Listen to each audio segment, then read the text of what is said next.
Comme certains le savent, sur TikTok, je regarde un petit peu les messages de vente et je les commente. Bah là, je vais en commenter un en particulier. Vous reconnaissez le Yaesu FTDX 5000 vendu à 2400 €. Alors, à titre d'information, je vous rappelle que en fin de production, ce poste était vendu 3000 €. Et puis maintenant, je vous rappelle également qu'il est en effet en fin de production. C'est-à-dire que le risque, c'est de ne plus trouver de pièces détachées. Et je peux vous dire que ce n'est pas qu'une légende urbaine. À noter que si vous achetez ce poste avec la facture d'origine, ça je vous le conseille fortement, faites attention d'acheter une version la plus récente possible.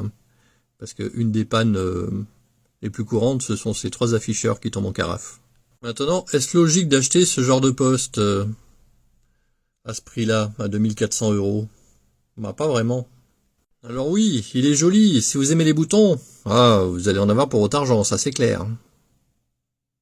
Mais au final, vous avez plus petit, certes qu'avec 100 watts, dont les caractéristiques sont supérieures à 1500 € et il y a potentiellement du cashback également. Ouais, en effet, c'est confirmé sur ce site.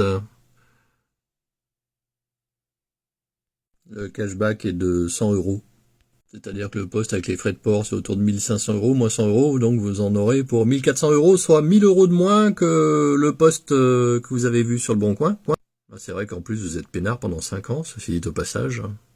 Par contre, regardez bien les consignes générales de vente, parce qu'en fait, en cas de panne, il faudra renvoyer le poste en Italie, ceci dit au passage. Il y a des chances, du moins, vous pouvez vérifier, mais c'est pas chez eux que vous allez renvoyer. Ça, je dis ça pour ceux qui sont éventuellement inquiets du fait que ça retourne en Italie. Ça n'empêche que, comme vous l'avez acheté en France, la garantie légale, elle reste de 2 ans, la classique, plus la garantie que propose XBS, entre autres, là, à 5 ans. La réception FTDX 10 est supérieure au FTDX 5000, ça c'est clair.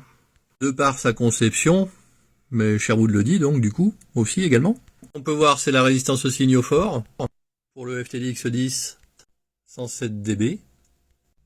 Pour le FTDX 5000, 101 dB, soit 6 dB de moins. Et ce paramètre pour la résistance aux signaux forts 100 kHz blocking en dB. Pour le FTDX 10, 141 dB. Pour le FTDX 5000, 127 dB, soit 14 dB de moins.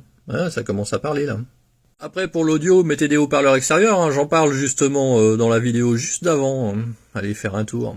Bref, maintenant, vous pouvez aimer ce genre d'équipement, mais moi personnellement, j'achèterais pas ça à plus de 1600 €, grand max. Dans le cas de l'annonce, il a déjà 9 ans le zinzin quand même. Bon, à vous de peser les patates, de toute façon, ça sort pas de mon porte-monnaie. À bientôt.